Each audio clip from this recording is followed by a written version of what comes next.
Bon, ben, du coup, rebonjour à toutes et à tous.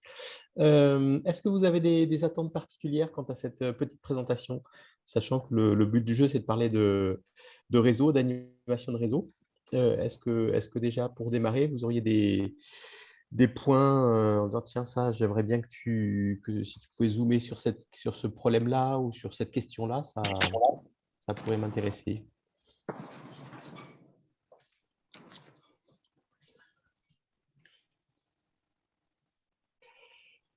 Oui, Audrey? Euh, Il y avait un point qui avait pas mal intéressé les membres la dernière fois, mais je t'en avais déjà parlé, mais c'était sur l'engagement un peu des membres. Mm. Je crois que ça avait marqué et je crois que c'est particulièrement important de souligner. Sur la notion d'implication. Ouais. Voilà, quelles sont les conditions pour que les gens aient envie de s'impliquer? Mm. OK. Bon, ben, dans ce cas, ce que je propose, c'est de commencer mon exposé. Et puis du coup, on gardera des espaces pour que, bien sûr, vous puissiez interagir et poser des questions. Et surtout, n'hésitez pas. Voilà. Mais déjà, rappelez que réseau, ça fait partie un peu des termes à la mode. Il y a plein de gens qui disent, ah, mais moi, je fais partie d'un réseau, ou alors on a un réseau sur tel et tel sujet. Peut-être que ça vaut le coup de faire un petit travail de clarification autour de ce terme-là. Il y a plusieurs types de réseaux. On a des réseaux qui sont des réseaux d'affichage. Quand on dit réseau d'affichage, il peut y avoir je sais pas, le réseau des praticiens dentistes du sud de la France. Voilà. Et donc, dans ce réseau-là, on a la liste de toutes les personnes qui font partie ou toutes les structures qui font partie de ce réseau. Mais si on regarde bien, il n'y a aucune interaction entre ces dentistes. Et donc, on peut dire que ouais, c'est un réseau d'affichage. Donc, c'est un réseau qui permet de dire, regardez, il y a plein de personnes, on a plein de personnes qui sont autour de ce sujet-là. Ben voilà. L'idée du réseau, et moi, ce qui va m'intéresser, c'est de travailler la notion de réseau collaboratif. Donc, c'est comment faire pour que, au sein de ce réseau, les personnes qui en sont membres, les personnes qui en font partie, puissent interagir entre elles. Ce qui est vraiment intéressant dans un réseau, c'est les individus, les personnes, et les interactions entre ces personnes. Si on parle de collaboration, donc le fait de travailler ensemble ou de coopérer, faire œuvre commune, là, ce qui va être intéressant, c'est toutes les conditions qui vont permettre à ces membres du réseau de pouvoir interagir ensemble pour pouvoir faire intelligence collective. Et ce qui du coup va m'intéresser, enfin en tout cas ce que je vais essayer de présenter durant mon exposé, c'est de montrer un petit peu les différentes étapes qui sont des étapes qu'on voit de manière un peu récurrente pour passer de réseau en réseau. Quelles sont les différentes étapes qui vont se passer et comment ces différentes étapes, on pourrait les animer pour que ça puisse se passer. Sachant que souvent, quand on est sur des réseaux qui sont un peu importants, ça va des fois être un petit peu compliqué de réunir en permanence les membres du réseau. Donc, forcément, il y a des choses qui vont se passer à distance. Donc, je parlerai à la fois de techniques d'animation, mais je parlerai et je montrerai des exemples aussi peut-être d'outils numériques qui permettent d'aider à ce que ce réseau soit animé. Euh, Ça veut dire que les réseaux ne s'auto-animent pas. Ce n'est pas parce que vous allez faire un joli inventaire de personnes qui sont soi-disant membres de votre réseau. S'il n'y a pas d'animation, il n'y a à peu près aucune chance pour que le réseau puisse fonctionner. Alors, sauf dans certains cas, sauf quand vous serez sur des réseaux avec des milliers, voire des dizaines de milliers de personnes. Mais si vous avez des réseaux dans lesquels il y a des dizaines ou des centaines de personnes, il faut que ces réseaux-là soient animés. Et quand on parle d'animation, et donc je zoomerai vraiment là-dessus parce que c'est quand même l'objet de ce petit échange, cette animation-là doit être régulière et doit être régulière dans le temps parce que si on veut que ça fonctionne, il y a vraiment une idée de dynamique à impulser. Et pour que la dynamique puisse être impulsée, il faut absolument que régulièrement, l'animateur redonne un petit peu d'énergie au niveau du collectif. Et puis après, dernière chose en préambule, des fois, je vois des fois certaines confusions entre des logiques de fédération et des logiques de réseau.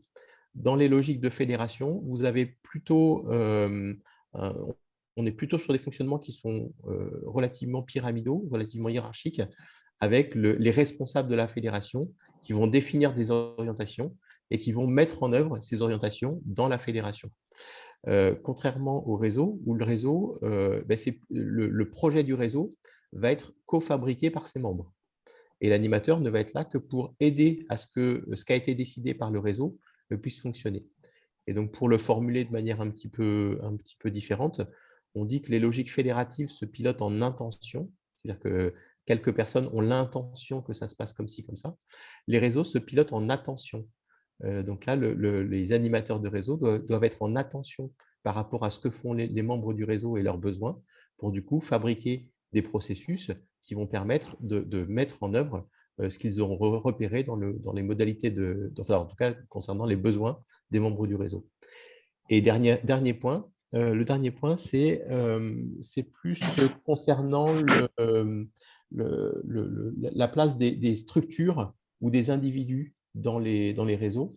Des réseaux qui fonctionnent sont des réseaux de personnes. Alors, quand je dis qu'ils fonctionnent, les réseaux collaboratifs, donc les réseaux où les gens font des choses ensemble, sont des réseaux de personnes, jamais des réseaux de structures. Alors, là, je suis un tout petit peu lourd là-dessus. Pourquoi? Parce que si on veut que des personnes puissent s'impliquer dans un collectif, ben, vous ne pouvez pas obliger les gens à s'impliquer. Vous allez pouvoir créer les conditions pour que les personnes aient envie de s'impliquer. Donc, on voit bien que ce qui va faire que les gens vont s'impliquer, c'est parce que les gens auront envie d'eux. Si vous avez des réseaux de structures et qu'à chaque réunion du réseau ou chaque rencontre du réseau, vous avez une personne différente de la structure qui va dire bah, « moi, je suis là parce que ma structure m'a dit de venir », bon, bah là, il n'y a aucune raison que cette personne-là s'implique. Donc, les réseaux qui fonctionnent sont d'abord des réseaux de personnes. Et ça, c'est vraiment un élément qui est important. Et donc, on peut pas, enfin, je vous déconseille d'obliger une personne de structure à faire partie d'un réseau. C'est basé plutôt sur une volonté individuelle. Voilà. Une fois que j'ai dit ça, ce que je vous propose, c'est de rentrer un peu plus dans le vif du sujet et vous montrer les différentes petites étapes sur lesquelles on va travailler. Donc, pour ça, je vais partager mon écran. Je vais partager la totalité. Ah non, la totalité, ça va être compliqué. Je vais plutôt faire ça. Voilà, share. Paf. Voilà. Est-ce que du coup, vous voyez ce petit schéma? Et si je le mets en plus grand, ce sera encore plus facile pour vous. Donc, le petit schéma, c'est, a priori, vous devez voir des petites flèches de plein de couleurs. C'est à peu près ça? Oui, on voit. Impeccable. Donc, les petites flèches, c'est des humains. Donc, vous avez sur l'image en haut à gauche, vous avez plein d'humains qui se baladent dans le monde et qui du coup, travaillent sur plein de travail ou sont intéressés par plein de sujets différents. Là, on est sur des personnes qui, des fois, se passent les uns à côté des autres sans savoir que plusieurs personnes travaillent sur la formation agricole et rurale, mais à partir du moment où ils ne le savent pas, ce n'est pas possible. L'acte constitutif d'un réseau, ça va être le fait de poser quelque part ce qu'on appelle un objet commun partagé. Voilà. Ceux qui veulent discuter de la formation agricole et rurale, c'est là que ça se passe. Et donc, il faut qu'il y ait quelqu'un qui fasse ça parce que ça ne peut pas se faire tout seul. Donc, voilà, c'est ici que ça se passe. Et donc, ici que ça se passe, si jamais on a la chance d'être en présence, c'est lors d'une rencontre. Voilà, toutes les personnes qui sont intéressées par la formation agricole et rurale au Burkina Faso, rendez-vous tel jour, telle heure, à tel endroit. Et puis, on verra bien ce qu'on fera. C'est-à-dire que le programme, encore une fois, on va le fabriquer ensemble. On va voir un petit peu les besoins que vous avez. Par contre, le but du jeu, quand on va se rencontrer, c'est de faire émerger justement les besoins du réseau. Si les gens ne peuvent pas se rencontrer, c'est un site internet en disant voilà, et là de la communication dans les réseaux sociaux et par le bouche à oreille, voilà, à tel endroit, voilà, surtout n'hésitez pas à venir parce que c'est à cet endroit-là qu'on va discuter encore une fois, de formation agricole et rurale. La première chose, c'est quand les gens vont se réunir, il va falloir que les gens se présentent. Parce que quand les gens vont se présenter, c'est ça qui va devenir intéressant. Ah bah tiens, tu fais quoi en ce moment? Ah bah moi, je suis en train de faire une formation sur l'agroécologie. Et puis tiens, je suis en train de faire une synthèse. Ah bah moi, je suis en train de faire une formation à la frontière de la Mauritanie avec 30 agriculteurs. Ah bah tiens, j'ai des photos, je peux les partager. Et donc, le fait que ces personnes-là commencent à se réunir autour d'un objet commun partagé et commencent à échanger, eh bien, on va voir assez rapidement un certain nombre de thématiques émerger. il y a peut-être des gens qui vont dire, et donc là, je vais très rapidement vous faire les différentes étapes, et après, on va revenir en détail dessus. Des personnes vont dire, ah bah tiens, ce qui serait bien, là, on a parlé d'agroécologie, bah tiens, toutes les personnes qui sont intéressées par l'agroécologie, bah, venez plutôt dans ce coin-là, et on va discuter entre nous. Et puis, toutes les personnes qui sont plutôt intéressées pour faire une jolie photothèque de toutes nos actions de formation, venez plutôt à tel endroit, parce que du coup, on pourra partager nos photos. Et donc là, on va voir, alors que dans le premier élément, on va parler des sujets un peu généraux et génériques, ben là, rapidement, on commence à voir émerger des thématiques. Ah bah tiens, tu fais quoi sur l'agroécologie? Ben moi, je fais ça, tu te prends comme ça. Ah, c'est intéressant, moi, je me prends comme ça. Et donc, ce qu'on voit assez rapidement, c'est quand vous allez réunir des gens qui soit partagent un même objet, soit des gens qui vont partager des mêmes thématiques, vous allez voir des gens qui vont commencer à poser des questions. Ah bah tiens, puisque là, on est tous les spécialistes de l'agroécologie, est-ce qu'il y a des gens qui auraient je sais pas, des jolis cours qui seraient partageables pour que du coup, on puisse gagner du temps et puis je puisse partager comme ça, je puisse bénéficier de vos expertises. Et donc là, quand on parle des questions des personnes et qu'on écoute les réponses, ben, on peut commencer à faire des synthèses, et on verra tout à l'heure des exemples de synthèse, des questions posées par des personnes auxquelles vont s'accumuler les réponses des autres. Et les questions des uns plus les réponses des autres, ben, ça peut commencer à fabriquer des objets de connaissances vraiment fortement intéressants. Et ces objets de connaissances, on peut en faire des synthèses et les partager. Donc, plutôt que de rester dans de la discussion qui fait du bruit et qui ne va bénéficier qu'aux personnes qui vont participer à la discussion, on pourrait imaginer faire des discussions et faire des synthèses à ce niveau-là, à des niveaux thématiques, et commencer déjà à cumuler les synthèses quelque part dans un espace partagé qui permettra de voir ce qu'on a fait ensemble. Quand les personnes discutent sur des thématiques, on peut voir après assez rapidement émerger des envies de projet. On va reprendre l'exemple de l'agroécologie. Et bien, des personnes pourraient dire, ben voilà, ce qu'on pourrait faire, c'est on pourrait faire une typologie des différents cours sur l'agroécologie ou des différentes manières d'enseigner l'agroécologie en fonction des types de publics. Et donc là, on passe d'une logique d'échange autour de la thématique à une logique de projet.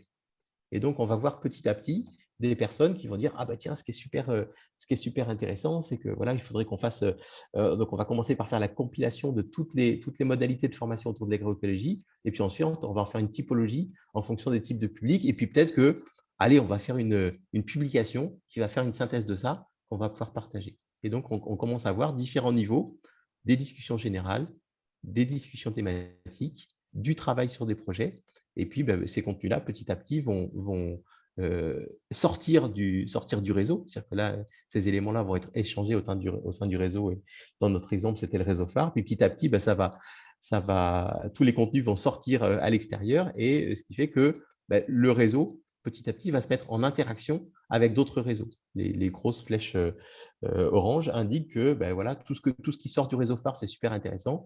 Et peut-être que Supagro va trouver ça fabuleux, puis il va dire, ah tiens, mais nous, on a déjà fait une synthèse sur l'agroécologie, bah, c'est super intéressant, on pourrait essayer de la chaîner avec la vôtre. Voilà. Donc, voilà les différentes étapes, si on peut dire. Et on va revenir un petit peu en détail sur comment on peut animer ces étapes-là et comment on peut les outiller. Est-ce que déjà à ce niveau-là de la présentation, est-ce que vous auriez déjà des questions à poser, ou est-ce que c'est suffisamment clair?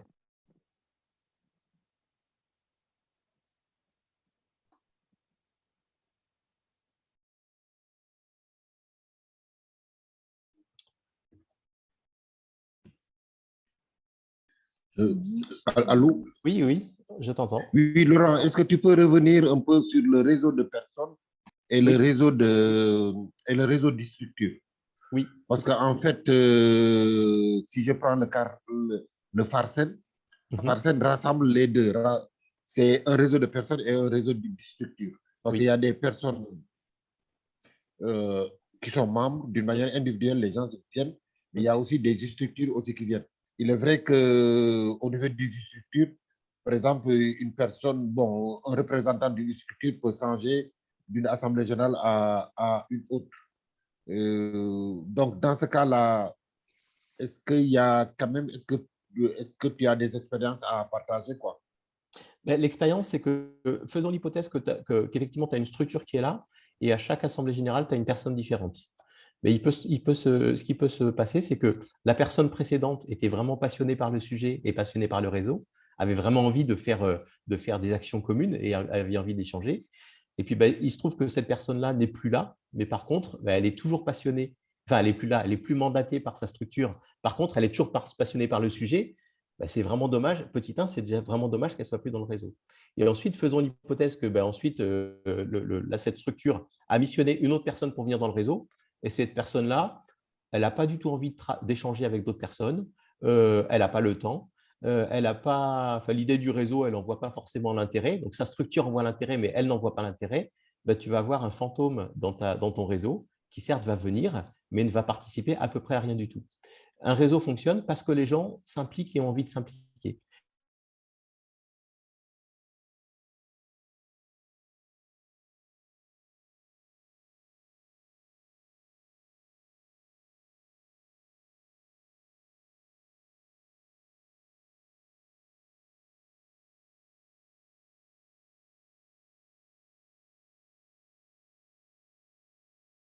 Où effectivement, on peut dire, regarde, on a 75 structures dans notre réseau, OK. Est-ce que ces structures interagissent entre elles et fabriquent des choses ensemble? Non. Bon, OK, on est dans un réseau de représentation. Pourquoi pas? Là, ce que j'essaie de faire grimper, c'est, si vous voulez qu'il y ait de l'implication, vraiment, encore une fois, le fait de mettre vraiment l'énergie sur les personnes, c'est vital et fondamental. OK. Autre question de clarification? Oui, je vois une main se lever.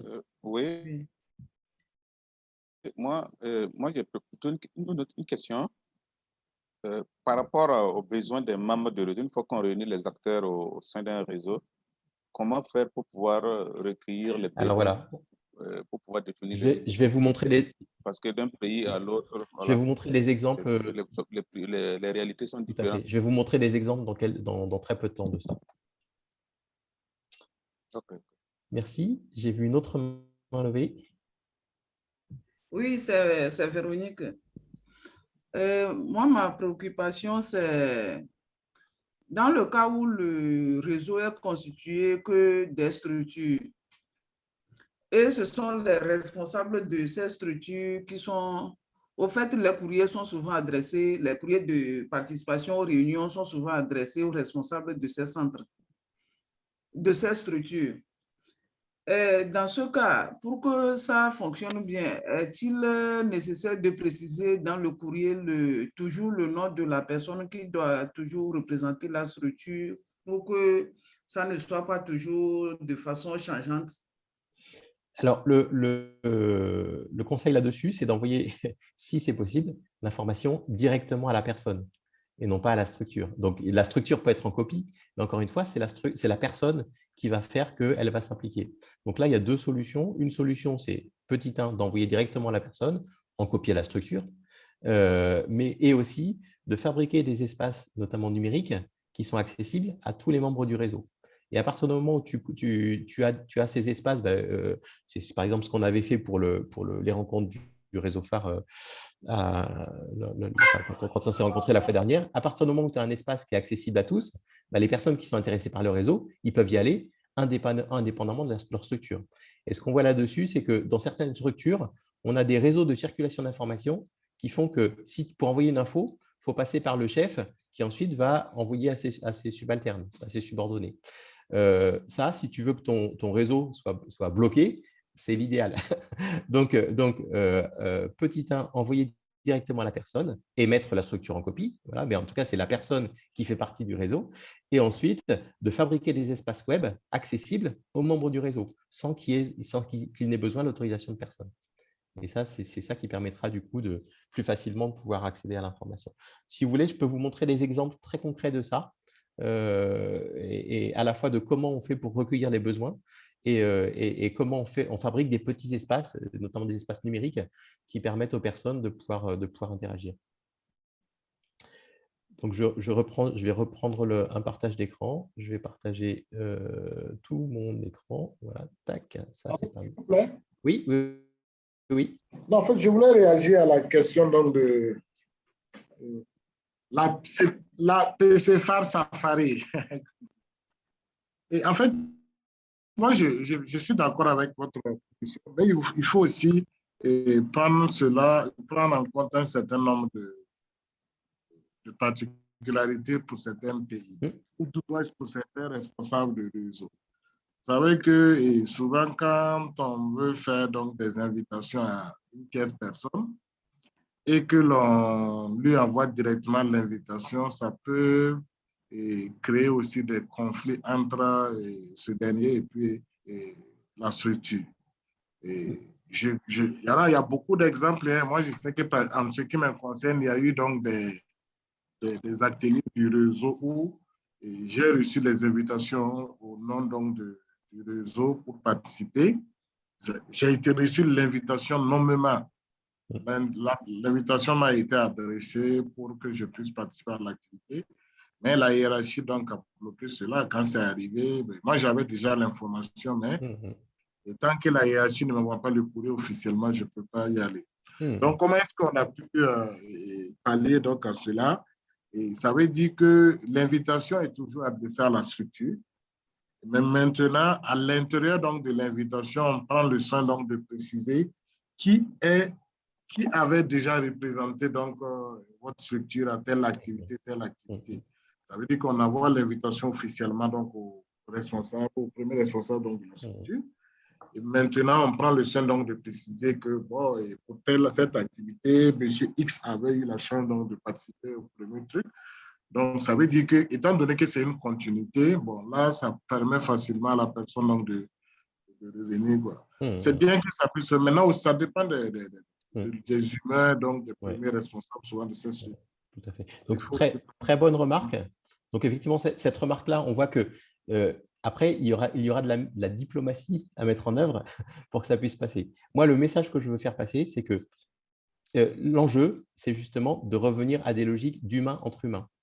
Et effectivement, des fois, pour toucher l'humain, il va falloir passer par la structure, mais plus vous aurez d'arguments en disant « attention, si on veut que les représentants de nos structures soient vraiment impliqués dans la personne, ben, il faut qu'ils puissent s'impliquer, il faut qu'on puisse lâcher un peu du lest pour le formuler un peu directement. Et ça veut dire aussi que pour aider ça, c'est se débrouiller pour que quand les personnes vont dans le réseau, quand elles reviennent, elles ont des contenus qui permettent d'enrichir la structure. Et donc ça, c'est vraiment aussi, quand on parle d'individus, il y a un soin à prendre à la fois, certes des structures, mais un soin à prendre des personnes qui vont s'impliquer pour que quand elles puissent revenir, donc faisons l'hypothèse, je reprends mon exemple de tout à l'heure d'une synthèse qui a été faite sur les différentes manières de faire de l'agroécologie en fonction des types de publics, ben si quand je vais dans le réseau, j'amène un peu mon expérience, mais on a fabriqué une synthèse ensemble, que je ramène dans ma structure en disant « regardez bien ce qu'a produit le réseau » et donc ça a produit ça. Et du coup, cet élément-là, je le repartage dans ma structure, ça va légitimer d'autant plus le fait que je participe au réseau. Et quand je dis ça, c'est que très souvent, les réseaux quand il y a des rencontres, on va échanger, on va beaucoup discuter. Donc, c'est très enrichissant pour les gens qui participent au moment de rencontre. Par contre, il n'y a rien qui reste. Il n'y a rien qui est cristallisé. Il n'y a pas de contenu, il n'y a pas de communs qui sont produits. S'il n'y a pas de communs qui sont produits, vu de la structure, c'est « ah, bah, tu t'es encore promené là-bas, c'était super bien pour toi, mais qu'est-ce que tu ramènes pour la structure ?»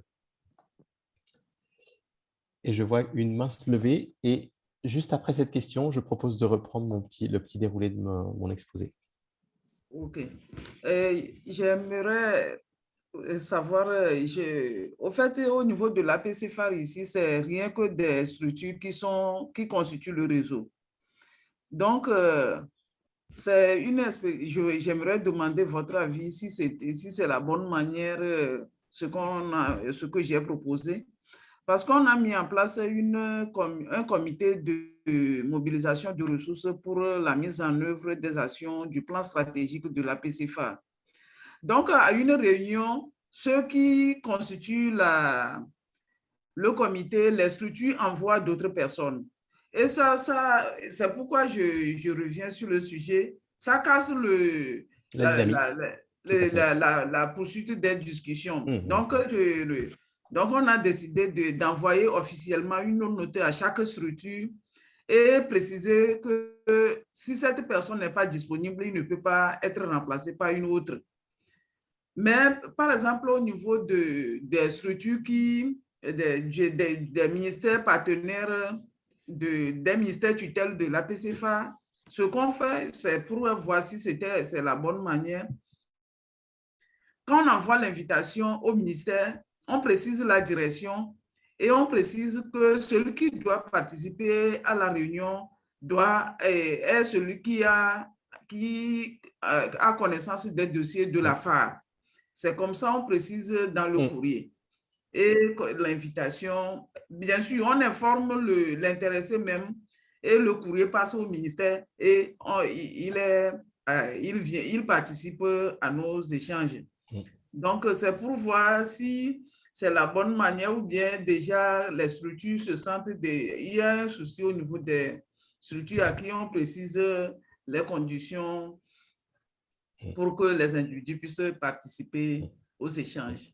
Mais, je pense que tu as en partie répondu à ta propre question. On voit bien que si à chaque réunion, tu as une personne différente, la dynamique, il n'y a pas de dynamique possible. C'est simplement pas possible. Donc, si on veut qu'il y ait une dynamique, et encore une fois, si on veut dépasser le réseau de représentation, si on veut passer dans l'idée d'un réseau coopératif, un réseau qui va faire des choses ensemble, le fait qu'il y ait continuité d'implication des personnes qui ont envie de s'impliquer, c'est vital et fondamental. Donc là, tu l'as bien vu. Et ça, je pense que là-dessus, vous portez en vous-même et ça, on en avait beaucoup parlé quand on s'était rencontrés à Cotonou. Je pense que vous portez une ambiguïté intrinsèque au réseau phare, c'est la confusion entre le réseau et l'association. Voilà, l'association, elle est fermée. Pour venir dans l'association, il n'y a qu'un tel ou un tel ou un tel. Et il y a peut-être que telle ou telle structure ou tel représentant de telle structure. Par contre, le réseau, c'est toutes les personnes qui sont intéressées par le sujet. Un réseau, c'est ouvert. Par contre, l'association, c'est fermé. Et bien souvent, il y a confusion entre ces deux choses-là. Si vous trouvez quelqu'un qui est passionné par la formation agricole et rurale, eh bien, bienvenue dans le réseau. Si cette personne-là a envie d'échanger autour de l'agroécologie, bienvenue dans le réseau. Et c'est sa seule envie qui va faire que… Par contre, l'organe institutionnel qui va peut-être animer le réseau, le structurer, qui, lui, est peut-être un peu plus associatif, peut-être que cette partie-là, elle est fermée. Et peut-être que là, il faut qu'il y ait un représentant du ministère, un représentant de tel, je ne sais pas, des parties prenantes ou des professionnels, et c'est eux qui assurent, on va dire, les tâches minimales pour que le réseau puisse fonctionner. Mais s'il y a une ONG qui dit « Ah, moi, je suis passionné par la phare et qui souhaite rejoindre ton réseau », eh bien, qu'elle vienne. Enfin, en tout cas, une personne de l'ONG, qu'elle vienne. Donc ça, là-dessus, il y a vraiment souvent cette confusion, et on l'a eu vraiment bien vu à Cotonou. Cette confusion-là, je pense, met un peu du mélange dans la tête et qui fait qu'on n'est pas du tout, on n'est pas clair là-dessus. Un réseau, c'est ouvert. Toutes les personnes qui sont intéressées par le sujet, par le fameux objet commun partagé dont on parlait tout à l'heure, bienvenue à bord. Bienvenue à bord. Et plus il y aura de personnes, plus vous aurez une dynamique. Et il y a Zonou qui veut poser une question. Et vraiment, dernière question, et après, je repars sur le déroulé de mon exposé. Bonjour Zonou. Oui, bonjour à tous. Désolé, j'ai pris le train en marche, mais la question que pose donc la collègue du Togo est de taille. Parce qu'en réalité, le problème du réseau, justement, on peut aller vers ceux qui ont vraiment envie, qui portent effectivement la chose, mais il y a aussi la dimension institutionnelle que l'on ne peut pas du tout écarter. Et dans la situation donc de nos pays, je prends le cas du Burkina, et plus particulièrement donc de l'École nationale de formation agricole où je suis, moi je suis porté vers la question de la formation. Mais je ne pourrais avoir vraiment une pleine expression, un plein épanouissement que si effectivement je suis soutenu par derrière, par la structure. Alors, la manière de faire de APCFA va poser un problème. C'est comme si vous vous immiscez à l'intérieur donc de la structure pour désigner quelqu'un. Alors qu'il faut arriver à combiner les deux, c'est-à-dire à la fois manager l'aspect institutionnel et manager également l'aspect donc de celui qui est vraiment porté sur le sujet. Donc, je pense que c'est un élément de taille qu'il faut prendre en compte effectivement par rapport à ça. Sinon, sur les autres aspects, je pense qu'on est vraiment en accord. Ça a été bien présenté effectivement à Cotonou. Laurent, j'attends toujours ton mail, hein, tu ne m'as rien dit jusque-là. Ah, on en parlera juste après alors. Du coup, je repartage mon écran et je vais vous montrer du coup des exemples. Donc, partage d'écran, c'est parti. Voilà, je vais vous montrer quelques exemples et du coup, on va commencer par peut-être un réseau qui rappellera des souvenirs à certains ou certaines, enfin surtout certaines. Voilà, un réseau qui s'appelle le réseau Tela Botanica. C'est un réseau de botanistes francophones. Donc là, maintenant, c'est une structure qui a, je pense qu'il doit avoir quasiment une vingtaine d'années d'existence. Donc là, j'allais dire, ça ressemble plus à un réseau. C'est très méchant de dire ça, mais en tout cas, là, on a plutôt un joli site internet fabuleux. Juste pour vous parler du début du réseau. Le début du réseau, c'était simplement une liste de discussion avec des gens qui pouvaient discuter, enfin, qui échangeaient. Et donc, c'était, voilà, à l'époque, c'était, je sais plus quoi, en tout cas des listes pour que les gens puissent partager. Et régulièrement, eh bien, vous aviez des synthèses qui étaient faites. Donc ça, c'est ce dont on parlait tout à l'heure. Donc les synthèses, c'est quelqu'un posait une question. Donc là, je vais en ouvrir une au hasard. Voilà. Tiens, ça, c'est une synthèse. On voit que c'est une synthèse de niveau 2 parce que du coup, on a le sujet, voilà, cette plante-là dans les Alpes, super. Et puis, les différentes réponses qui ont été mises en œuvre. Ici, si on regarde la neige apporte-t-elle de l'azote, voilà, la question posée. Et là, on a toutes les réponses des personnes qui commencent à être mises en forme et qui produisent des contenus. Ça, c'est du coup très intéressant quand vous avez des questions, un espace où les gens peuvent poser des questions et le fait de prendre soin que les réponses puissent être structurées, cristallisées quelque part, c'est à très forte valeur ajoutée. Si je vous montrais cet exemple-là, c'est que au niveau du réseau Tela Botanica, donc c'est le réseau des botanistes qui ont envie d'échanger entre eux. En France, c'est plutôt un réseau francophone. Enfin, en tout cas en France, on a des grosses institutions comme le ministère le Muséum d'histoire naturelle et comme ce qu'on appelle les conservatoires nationaux botaniques. Pendant très longtemps, ces deux grosses institutions ne voulaient absolument pas que leurs salariés fassent partie de ce réseau. Et ce dont on s'est aperçu, c'est que la journée, sur leur temps de travail, ils ne participaient pas au réseau, mais le soir, pour pouvoir échanger avec des botanistes qui du coup permettaient de dépasser un peu les logiques de structure, le soir, sur leur temps personnel, ils venaient sur ces espaces-là et discutaient avec les botanistes. Donc, par rapport à cette idée de structure et tout ça, on a vu qu'au début même, ce réseau ne faisait absolument pas du tout plaisir aux structures. Et puis, petit à petit, quand le réseau s'est mis à produire des contenus relativement extraordinaires, parce que quand vous avez des botanistes qui vont partager des contenus et qui vont produire des référentiels de plantes, qui vont faire des cartographies, des cartes de répartition départementale, etc. Quand vous commencez à avoir des contenus qui sont vraiment brillantissimes, parce que quand vous mettez des humains à coopérer, ça peut faire de très, très belles choses, petit à petit, vous avez des liens qui se sont passés entre l'institution et le réseau. Et du coup, avec des personnes qui, au début, faisaient ça j'allais dire en résistance, parce qu'ils trouvaient que vraiment leur réseau était trop enquisté, parce que bien souvent les structures vont enfermer les gens dans leur structure. Et par contre, oui, il y avait vraiment urgence à parler, alors là, en l'occurrence de botanique, mais peut-être qu'il y a urgence à parler d'agroécologie, et que les personnes qui ont envie de parler d'agroécologie, de la prise en compte de l'agroécologie dans les formations, peut-être qu'elle sera plus rapide que l'évolution des structures par rapport à ces notions-là. Et les réseaux, des fois, on parle aussi de réseaux de résistance. Des fois, les réseaux, oui, c'est un espace qui est des fois un petit peu en marge, qui va à la fois permettre de faire des choses officielles, mais des fois officieuses. Et puis, quand ce sera suffisamment bien fait, on pourra le rendre officiel et peut-être que ça fera bouger l'institution. Actuellement, le Muséum d'histoire naturelle ou les conservateurs nationaux botaniques ne font plus un seul projet sans associer Tela Botanica, alors qu'au début, c'était vraiment le petit canard boiteux.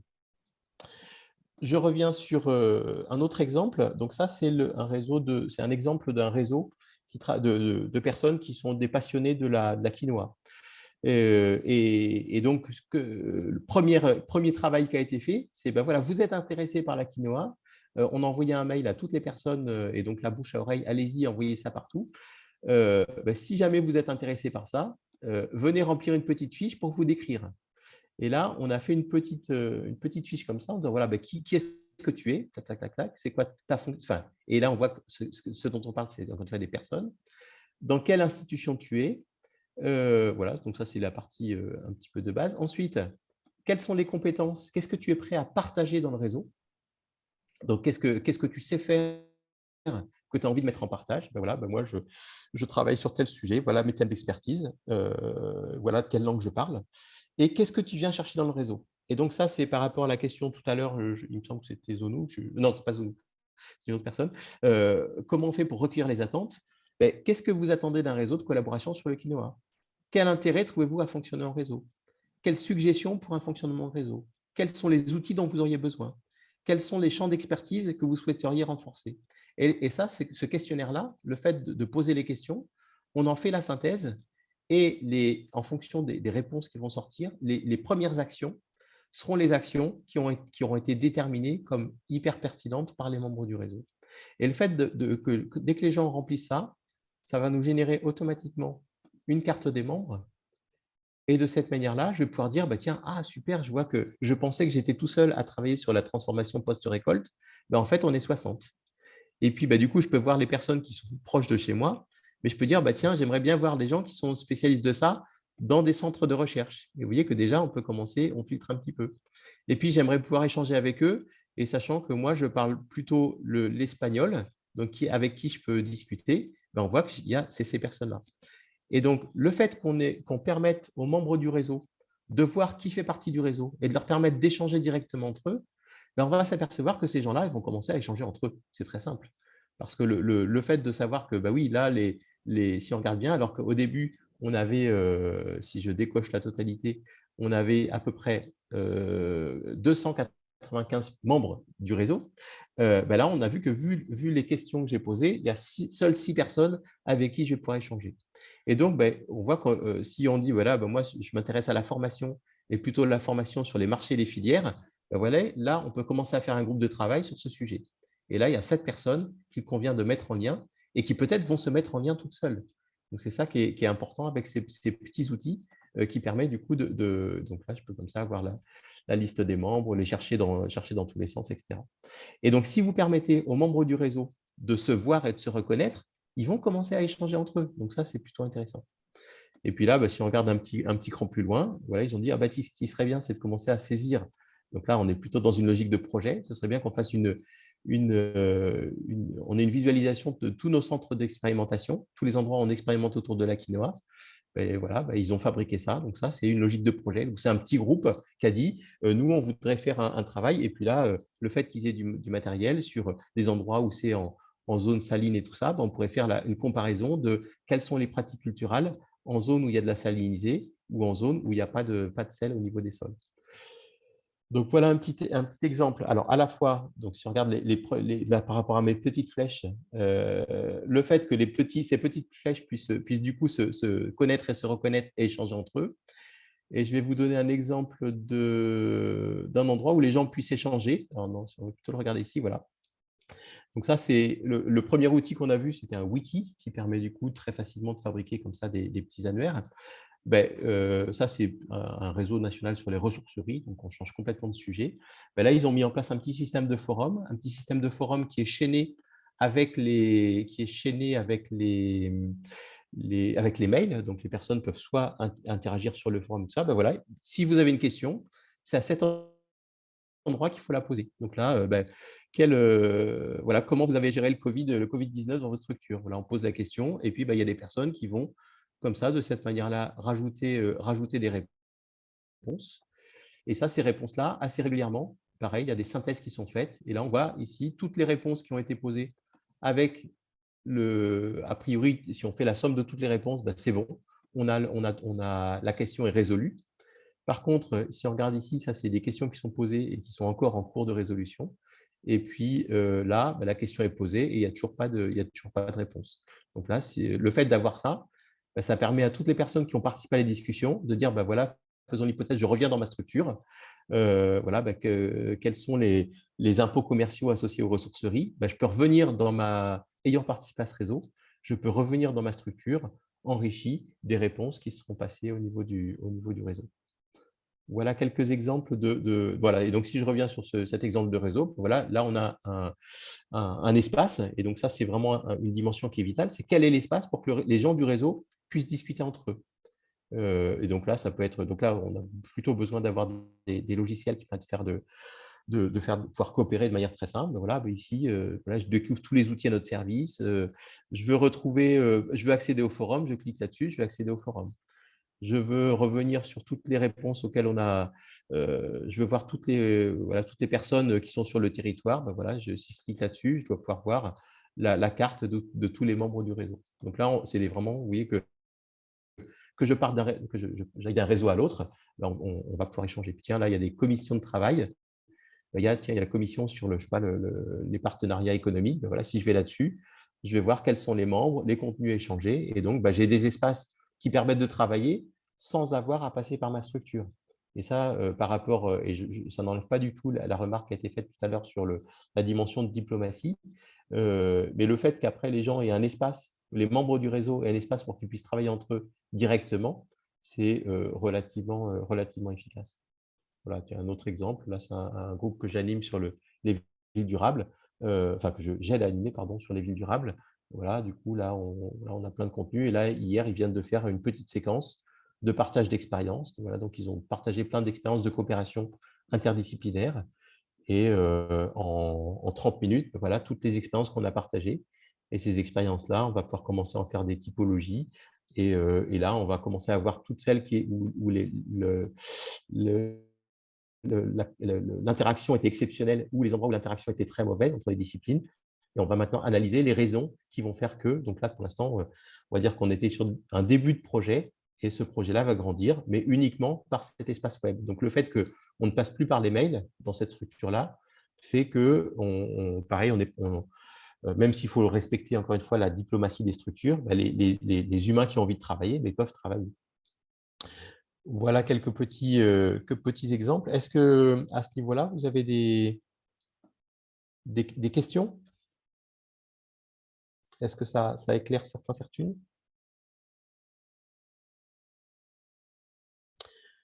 Donc, si on reprend ma métaphore avec les petites flèches, si vous voulez que ça démarre, dès que l'objet commun partagé est défini, on a intérêt à ce que les gens puissent s'identifier quelque part. Et quand je dis les gens, c'est les personnes. Et donc, ça puisse générer une cartographie avec ce que les gens viennent chercher, mais ce qu'ils sont prêts à partager. Parce que dans un réseau, c'est ça. Qu'est-ce que je peux apporter au réseau? Qu'est-ce que je mets en partage? Mais qu'est-ce que je viens chercher? Et quand on fait une synthèse de ce que les gens sont prêts à mettre en partage et ce qu'ils viennent chercher, donc ça, c'est un travail de l'animateur, eh bien, on va voir des nouvelles thématiques émerger. Et donc là, on peut commencer à faire des groupes d'échange thématiques ou des espaces de discussion thématique. Et une fois qu'il y a ces espaces-là, on peut faire des synthèses. Donc, ce que j'ai montré tout à l'heure, ces synthèses-là, commencer à les structurer. Et puis, petit à petit, de ces synthèses-là, on voit peut-être des projets émerger. Du coup, on fait des espaces projets. Et ces espaces projets, on peut imaginer que quand on se rencontrera, parce que ça, les réseaux qui fonctionnent qu'à distance, ce n'est pas possible, mais quand on se rencontrera, on pourra demander à chaque groupe thématique ou à chaque groupe projet de restituer l'état de leurs travaux. Et ça veut dire qu'on pourra, en présence, célébrer tout ce qui aura été produit, repérer un petit peu tous les communs qui auront été fabriqués. Et ces communs-là, on pourra les éditer joliment et les gens pourront repartir dans leur structure avec ces éléments-là. Des questions? Questions, remarques? Donc là, dans les outils, on a vu des wikis, on a vu un système pour faire des forums qui s'appelle Question to Answer. Qu'est-ce qu'on a vu comme autre outil? Je pense que c'est à peu près tout.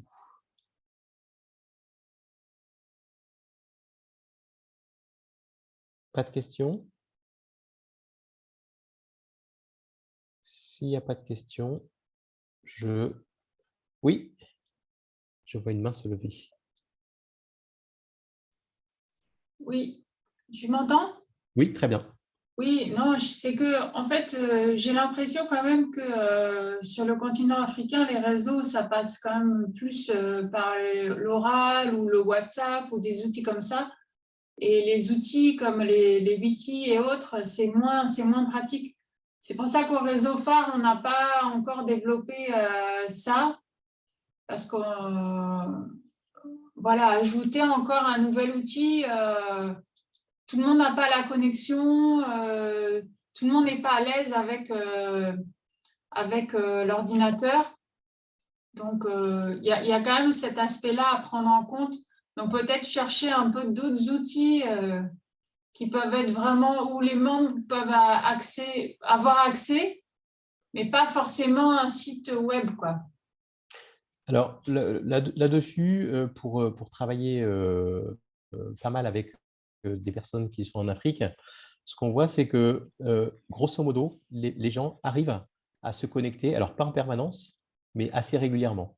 C'est-à-dire qu'il y a des endroits où il n'y a pas de connexion et il y a des endroits où il y a de la connexion. Ce qu'on voit, c'est qu'effectivement, il n'y a pas d'habitude d'avoir ces fameuses gares centrales, des endroits un peu centralisés où on va échanger de l'information. Mais ça, ce n'est pas du tout africain. Ça, c'est plutôt chez les humains en général. Donc là, il faut pas, voilà, on va pas stigmatiser l'Afrique là-dessus. C'est d'avoir des endroits un peu centralisés où on arrête d'échanger uniquement de l'information par mail et on arrête de créer ce qu'on appelle de l'infobésité. Ça, c'est spécifique aux humains en général. Donc, décider de dire que l'endroit où se cristallise l'information, c'est à tel endroit, ça peut se faire partout, y compris en Afrique. Voilà. Et une fois qu'on a fait ça, on peut dire, voilà, ben, l'endroit où on échange, c'est sur WhatsApp, OK, et il n'y a aucun souci. Par contre, on fait une synthèse des échanges qui se sont passés sur WhatsApp. Et ça, il y a un boulot à faire. Et donc ça, c'est plutôt un rôle. Et là, tu n'as pas besoin d'outils numériques colossaux pour faire ça. WhatsApp, on peut afficher WhatsApp sur son ordinateur et on peut récupérer donc tous les messages qui sont échangés. Et on peut faire une synthèse de la question posée et des réponses. Et cette synthèse-là, on peut ensuite la poser quelque part. Et la poser quelque part, ça peut être un drive partagé, mais ça peut être, sachant qu'un drive partagé, ça va plutôt créer du bruit que de la connaissance. On peut la fabriquer, alors un wiki ou un autre outil, après j'en ai rien à faire, mais en tout cas, un endroit où on sait qu'on va pouvoir retrouver toutes les synthèses des échanges qui sont passés sur WhatsApp. Le fait qu'il y ait ces synthèses-là, et j'insiste vraiment là-dessus, il n'y a pas de communauté sans commun. Si jamais ce qui se passe dans la communauté, c'est uniquement des échanges verbaux ou des échanges WhatsApp, la communauté va créer du bruit. C'est-à-dire que seules les personnes qui auront participé aux échanges vont s'enrichir par le collectif. Par contre, si on ne prend pas le temps de cristalliser ces éléments-là, enfin tous les éléments de connaissances échangés, et les cristalliser et les poser quelque part, on ne verra pas les productions du réseau. Et si on ne voit pas les productions du réseau, ça veut dire que, encore une fois, on risque d'être dans un réseau plutôt de représentation. Enfin, en tout cas, c'est le message qu'on risque de faire passer et pas un réseau de coopération où on va faire œuvre commune et au sein duquel on pourra retrouver les productions du réseau. Pour travailler actuellement sur des projets de recherche avec des gens qui sont dans plein de pays d'Afrique, le fait d'avoir un wiki, il y a même plein de personnes qui ont dit, ben voilà, moi, des fois, il y a des moments où je suis déconnecté, effectivement. Par contre, quand je peux me reconnecter, je vais sur le wiki et j'ai l'état du projet, les échanges qui se sont passés. Donc, je peux me reconnecter au réseau. Donc, je pense que je pourrais te montrer assez facilement quelques exemples qui vont à peu près à l'encontre d'eux. Ce qui est sûr, c'est que les animateurs de réseau, grosso modo, sont catapultés animateurs de réseau sans maîtriser à minima les nouveaux outils numériques qui permettent de faire de la coopération. Et ça, là-dessus, il y a un peu de renforcement de capacité à faire pour qu'on puisse savoir qu'il y a d'autres modalités de fonctionnement que WhatsApp, qu'il y a d'autres modalités de fonctionnement que par le web, et que, y compris dans des endroits où il y a des connexions qui sont très, en tout cas intermittentes, eh bien, on peut faire de la collaboration et utiliser des outils collaboratifs. Zonou, levez la main.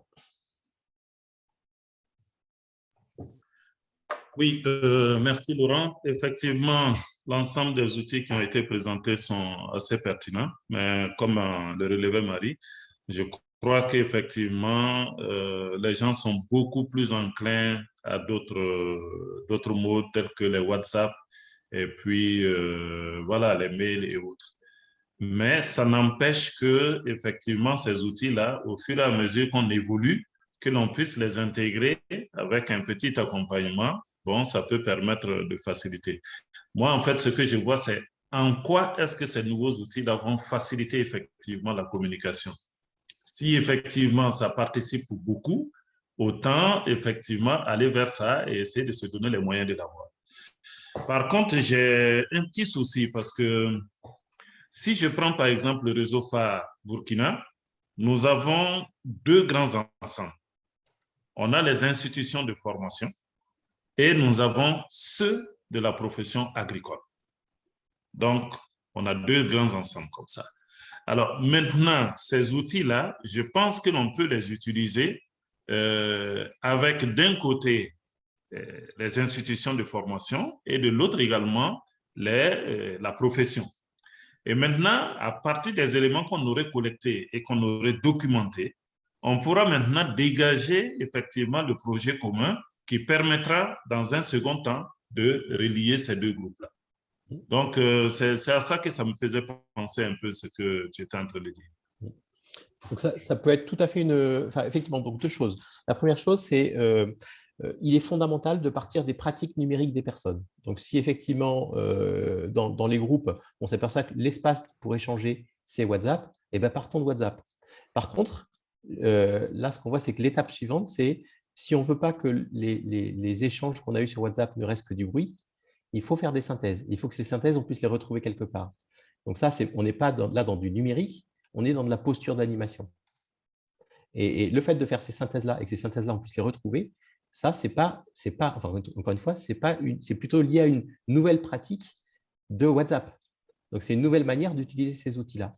Et après, sur effectivement les autres outils numériques, là, effectivement, il y a du renforcement de capacité. Ensuite, concernant la dichotomie dont vous parlez régulièrement des réseaux entre personnes et des réseaux entre structures, on pourrait tout à fait imaginer faire un formulaire où c'est les personnes, enfin voilà, ça, le réseau des personnes, c'est à tel endroit, donc allez-y, vous pouvez échanger entre vous, vous présenter tout ça.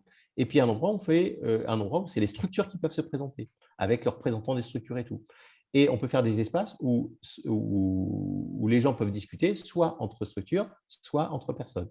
Je suis prêt à parier, enfin en tout cas, moi j'ai assez peu d'exemples de réseaux, de structures qui aient produit des communs et qui aient produit de la coopération, enfin qui aient fait œuvre commune.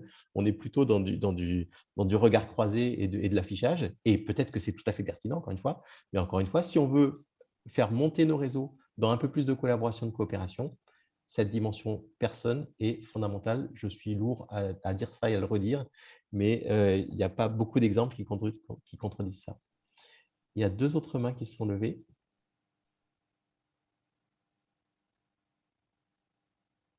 Allez-y, vous pouvez poser vos questions.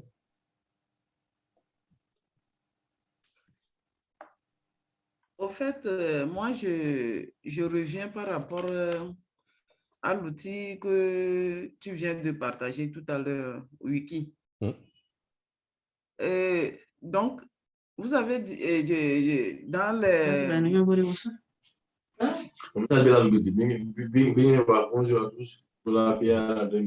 On va couper, voilà, on a coupé le micro, pardon. Vas-y, tu peux reprendre.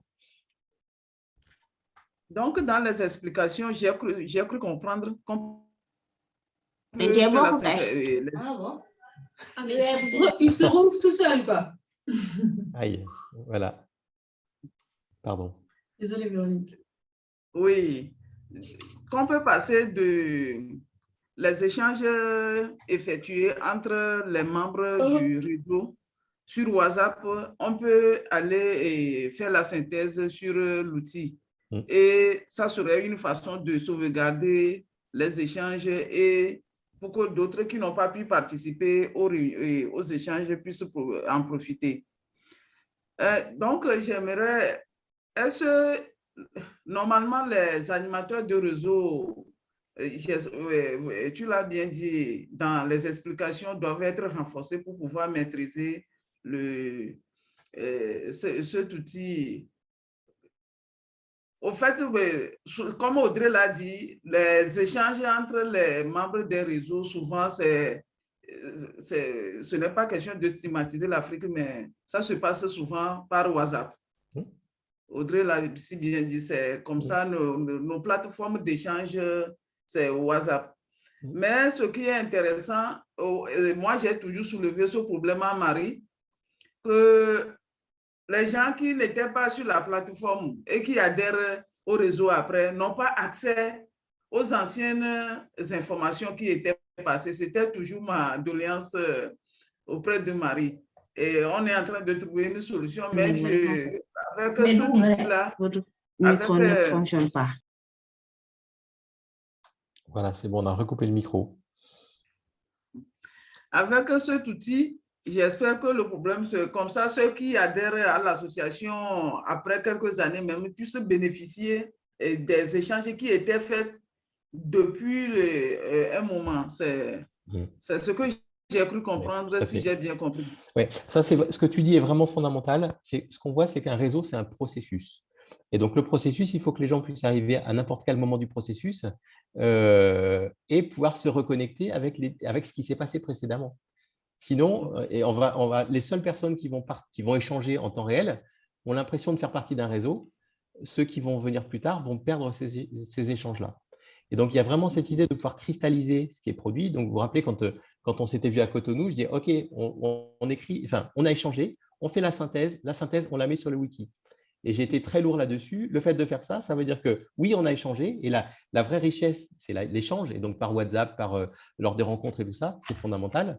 Par contre, à minima, on produit un écrit de ça. Et cet écrit, on le retrouve. Et cet écrit, après, on dit, il faut que pour des nouvelles personnes qui arrivent, si on reprend des petites flèches, ils vont commencer à dire, ah tiens, il y a un réseau phare qui existe, il y a APC phare, super. Ah ben, quand je vais sur le site, je vois, ils ont déjà parler de ça, de ça, de ça. OK. Est-ce que la discussion elle est toujours en cours ou est-ce qu'elle est terminée? Vous vous rappelez, on parlait tout à l'heure à Cotonou des discussions du bar. Est-ce que le bar est ouvert ou est-ce qu'il est fermé? Mais si on affiche que là, dans le bar, on a discuté de telle thématique, eh ben, tu vas pouvoir retrouver les discussions qui sont passées. Ben, déjà, tu vas t'enrichir de ce qui s'est passé dans le réseau. Et puis, si on dit que la discussion elle est ouverte, eh ben, je peux à tout moment me réassocier à cette discussion-là et partager.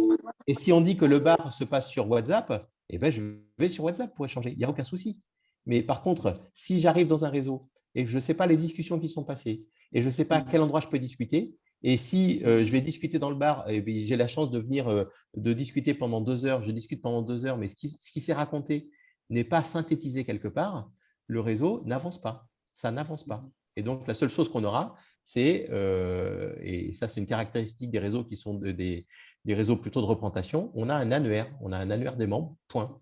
Et on n'a aucun endroit où, encore une fois, se cristallisent les connaissances produites par les échanges. Autre question? Il y a 2 mains levées, allez-y. Oui, moi c'est Zainab du Mali. Moi, vraiment, pour notre réseau, bon, comme on le sait, nous, on n'est pas encore un réseau formel. Et en même temps, bon, je ne sais pas si c'est encore un réseau qu'on peut appeler jeune. Enfin, Amadou et moi, on était là à 2, mais après, il y a des personnes qui s'ajoutent, des autres personnes qui partent. Oui. Salut. Pardon, si tu peux continuer. Voilà. Donc, nous, c'est quand il y a une demande, parce que vraiment la communication n'est pas développée à notre niveau, parce que c'est quand il y a une demande de RIFAR qu'on se réunit, qu'on réagit. Sinon, entre nous-mêmes, il n'y a pas de rencontre et il n'y a pas de reste, c'est-à-dire qu'il n'y a pas de rapport de nos rencontres ou une communication qui reste. Ça se fait oralement. C'est quand on vient à la rencontre, quand il y a de nouvelles personnes ou bien quand il y a une personne qui n'était pas là, on se dit oralement, voilà ce qui s'est passé, mais il n'y a rien vraiment par rapport à la communication. Vraiment, il y a beaucoup à faire de notre côté quand même, vraiment. On n'a rien mis sur place, même pas de WhatsApp, rien du tout, mais rien mis sur place pour communiquer. Oui, tout à fait. Donc, très bonne remarque. Là, ce qu'on voit, c'est qu'effectivement, un réseau, c'est des humains qui échangent entre eux. Donc, la première question, c'est petit 1, quels sont ces humains? Et donc, d'avoir un endroit, quels sont ces humains? Qu'est-ce qu'ils viennent chercher dans le réseau? Qu'est-ce qu'ils peuvent partager? Il y a des écouteurs à côté là. Des écouteurs. Le deuxième élément, c'est à quel endroit on peut discuter. Et donc, à quel endroit? C'est soit lors d'une rencontre, soit sur un espace numérique. Et il n'y a pas 36 000 solutions. Et dans ce cas-là, quel est l'outil numérique le plus fréquemment utilisé? Par contre, une fois qu'on échange, il faut qu'on fasse des synthèses. Si on ne fait pas des synthèses, votre réseau ne décollera, ne passera jamais à l'étape suivante. Et dans ce que tu disais, il y a un autre élément qui est intéressant, c'est moi quand j'arrive dans des réseaux comme ça, j'écoute comment parlent les animateurs des réseaux. Alors déjà, il faut qu'il y ait des animateurs qui soient bien identifiés. Et l'autre élément, c'est comment ils parlent. Et donc là, en fonction des niveaux de maturité des réseaux, l'animateur a des propos différents. En général, quand on a des réseaux qui sont enfants, l'animateur dit « Ah, ben, c'est moi qui fais tout ». Parce que bah oui, il faut que je relance, il faut que j'explique qu'il faille faire des synthèses, que c'est sur la gare centrale, que c'est sur le wiki que ça se passe, qu'on est en train de parler de ça, qu'on se réunit tel jour. Voilà, donc ça, c'est des réseaux bébés. C'est l'animateur dit « c'est moi qui fais tout ». Un réseau adolescent, c'est « ils font n'importe quoi ». Pourquoi? Parce que on va s'apercevoir que les membres du réseau vont comprendre le fonctionnement du réseau et vont faire des nouveaux groupes de travail, vont faire des nouveaux groupes d'échanges thématiques et vont commencer à faire des choses auxquelles l'animateur n'a pas pensé. D'où l'impression de « ils font n'importe quoi ». Et le troisième élément, c'est quand vous avez des réseaux qui sont matures, le cri de l'animateur, c'est « mais à quoi je sers dans ce réseau ?» Parce que quand vous avez des réseaux qui grandissent, vous avez petit à petit une montée en compétences des différents membres du réseau qui vont petit à petit devenir des animateurs et des co-animateurs. Donc ça, donc regardez comment vous parlez et peut-être que vous verrez le niveau de maturité du réseau. D'accord. Il y avait une autre question. Je crois que c'est Bimt. Bon, je peux intervenir? Ah, il y avait d'abord Bimt qui avait posé une question. Oui, et merci beaucoup d'avoir donné la parole. Tout d'abord, je m'excuse du retard de la participation. BMTT, c'est un bureau de liaison des institutions de formation à Madagascar. C'est un réseau écuménique, c'est-à-dire il y a les églises protestantes et catholiques là-dedans. Il y a 116 centres de formation et de vulgarisation au sein du réseau BIMTT. Okay. Tout ça, c'est dans le développement rural. Oui, je vais vous partager un peu le problème ou bien de réussite par rapport à la gestion du réseau. Pour nous, avec 116 membres dans toute l'île, Madagascar, c'est une île. C'est éparpillé dans toute l'île, ces membres-là. Jusqu'à maintenant, nous n'avons pas réussi à regrouper les gens de manière virtuelle. Nous avons deux sortes de regroupements, soit regroupement géographique, soit regroupement thématique. Très bien. Les deux sont en présentiel. Parce qu'avec les échanges, il y a aussi quelque chose sur le terrain qu'il faut faire. C'est-à-dire, nous avons débuté, essayé de faire quelque chose en visioconférence, mais c'est très, très limité comme échange. C'est juste pour partager des informations, ça va. Bien sûr, Madagascar aussi, il y a des problèmes de communication et d'accès à la télécommunication, où nous avons des problèmes. Nous avons essayé d'utiliser le Facebook aussi quand même, mais ce n'est pas 100% des membres qui ont accès à. Bon, nous pouvons commencer de faire des échanges horizontaux avec Facebook. Il y a beaucoup d'options là-dedans. Pour les gens qui ont accès à ce système. Mais habituellement, on continue toujours à faire des regroupements en présentiel, soit géographique, soit thématique. Et nous avons aussi annuellement une rencontre de l'Assemblée générale. Et voilà en général, par rapport à la communication, au partage. Nous avons notre site web, mais malheureusement, pour le moment, notre site web est piraté par quelqu'un et c'est bloqué depuis 2 semaines déjà parce que le BMTT aussi œuvre dans le domaine de plaidoyer, lobbying sur le problème foncier à Madagascar. Et nous avons une émission télévisée, une émission radio dans ce sujet Bon, il y a beaucoup de hauts responsables, peut-être, qui est touché par notre émission et ils cherchent toujours à perturber notre système. Je vous remercie pour le moment. Je suis toujours là si vous avez des questions par rapport. Merci beaucoup. Alors, dans ce que vous venez de dire, il y a un élément qui est très important. C'est dans l'idéal, si vous pouvez vous passer d'outils numériques, c'est le top. Ça veut dire quoi? Ça veut dire que quand vous parliez de rencontres physiques, c'est vraiment le Graal. Le Graal, c'est ça, c'est que le réseau puisse se rencontrer, soit effectivement avec et bravo pour la dichotomie, soit sur des logiques de réseau géographiques, soit sur des logiques de réseau thématiques. Si vous pouvez vous rencontrer, c'est l'idéal de l'idéal de l'idéal. Ceci dit, quand on fait des rencontres, c'est comment faire pour que ces rencontres-là soient animées pour qu'il puisse y avoir du réseau. Ça veut dire quoi? Ça veut dire que éviter les grandes conférences où il n'y a que 3 personnes qui parlent et tous les autres qui écoutent, mais se débrouiller pour qu'il y ait vraiment des groupes d'échange, que les gens puissent se présenter entre eux, qu'ils puissent se reconnaître, d'avoir des moments formels, mais aussi beaucoup de moments informels pour que les gens puissent échanger, mais aussi et surtout faire des synthèses de ce qui va se raconter.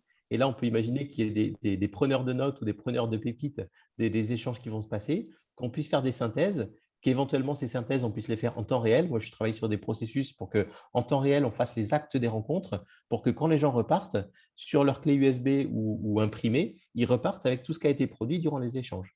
Donc ça, ce qui vient d'être dit, c'est des rencontres qui fonctionnent, enfin des réseaux qui fonctionnent, se rencontrent régulièrement, et les rencontres souvent vont même rebooster le réseau.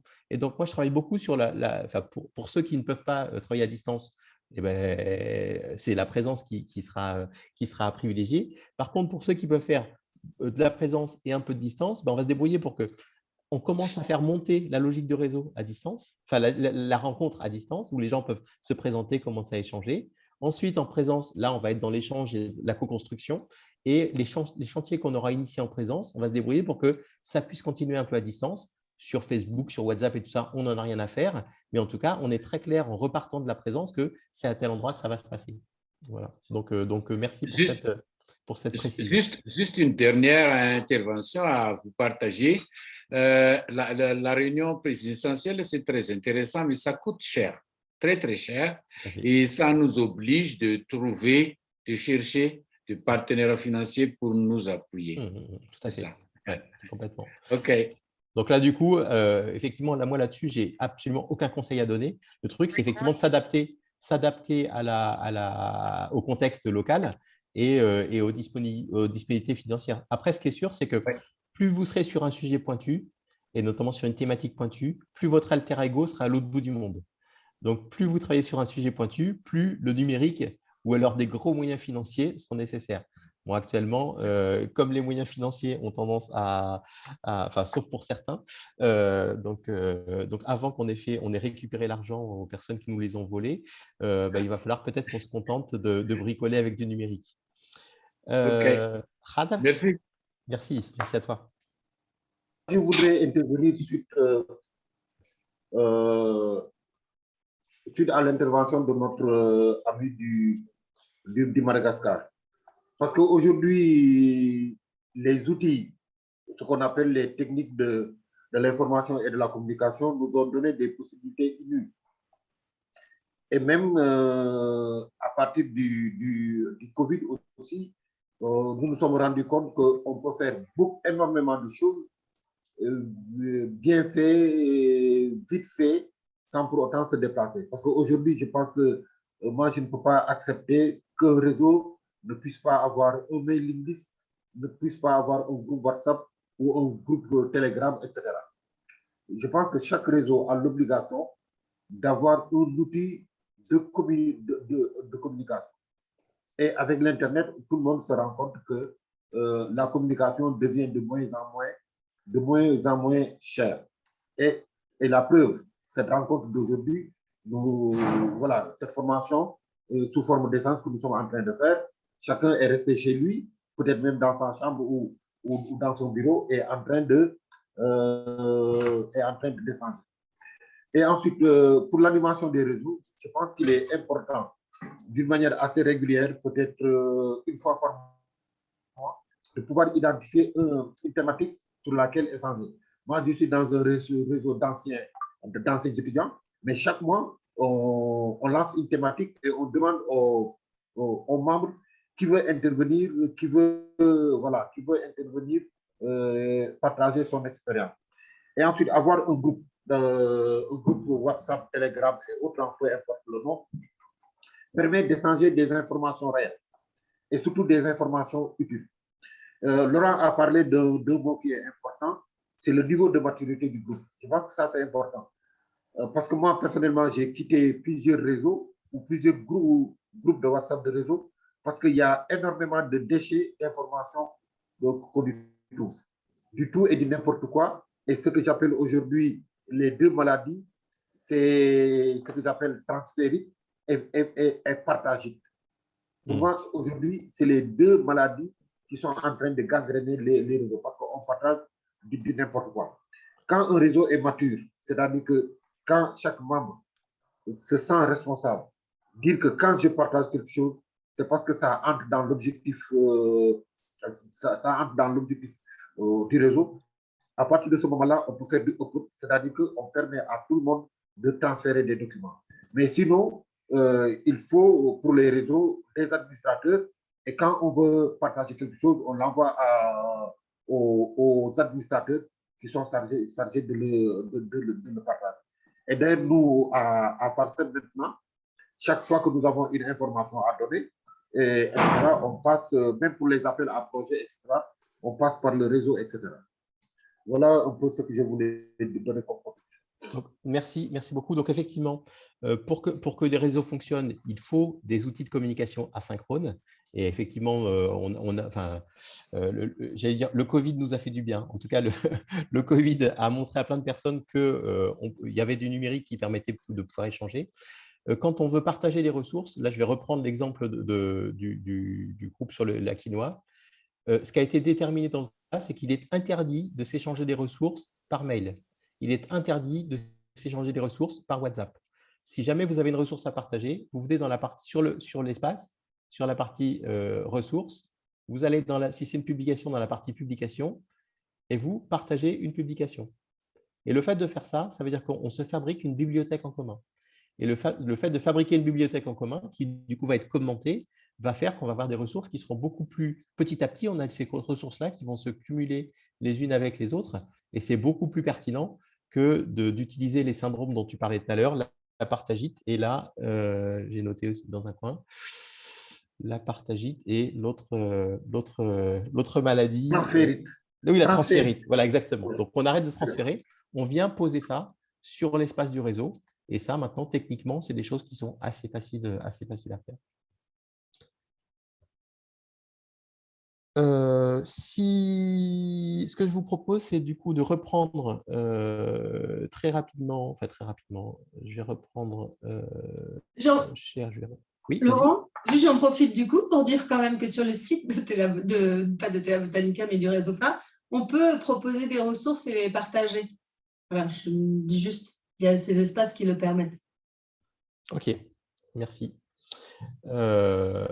Donc, si je reprends mes petites étapes tout à l'heure, donc on a plein de gens qui sont séparés dans la rue, qui vont se rassembler autour d'un objet qu'on va partager, qui petit à petit vont échanger autour de thématiques, qui petit à petit vont échanger autour de projets, et qui, après, au bout d'un moment, le réseau va rayonner et va interagir avec d'autres réseaux. Donc, quel est le travail de l'animateur à chacune des étapes? Donc, première étape, c'est de rendre visible l'objet qu'on va partager. Dans ce réseau, on parle de ça et on ne parle pas de ça. De rendre lisibles les règles qui vont faire que, ce qu'on appelle les accords de groupe, quels sont les accords minimums qui vont faire que ça va fonctionner. Pour échanger, c'est sur WhatsApp. Pour poser des questions, c'est sur Question to Answer. Pour faire les synthèses, c'est à tel endroit. Quand vous posez une question, à minima, faites l'effort de faire une synthèse. Quand on pose ces règles de fonctionnement à minima, eh bien, ça va pouvoir commencer, la mayonnaise va pouvoir commencer à prendre. C'est aussi, dès que tu arrives, tu te présentes, et donc tu ne te présentes pas à l'animateur de réseau, tu te présentes à tout le monde. Qu'est-ce que tu mets en partage, mais qu'est-ce que tu viens chercher? Et ça, c'est super important, j'insiste beaucoup sur ces deux éléments-là. Qu'est-ce que tu donnes et qu'est-ce que tu prends? Si vous avez des réseaux où les gens ne viennent que pour prendre, ça marchera à peu près pas bien du tout. Si par contre, les gens clarifient ce qu'ils sont prêts à donner et ce qu'ils viennent chercher, ben là, vous allez avoir des liens qui vont s'établir entre les personnes.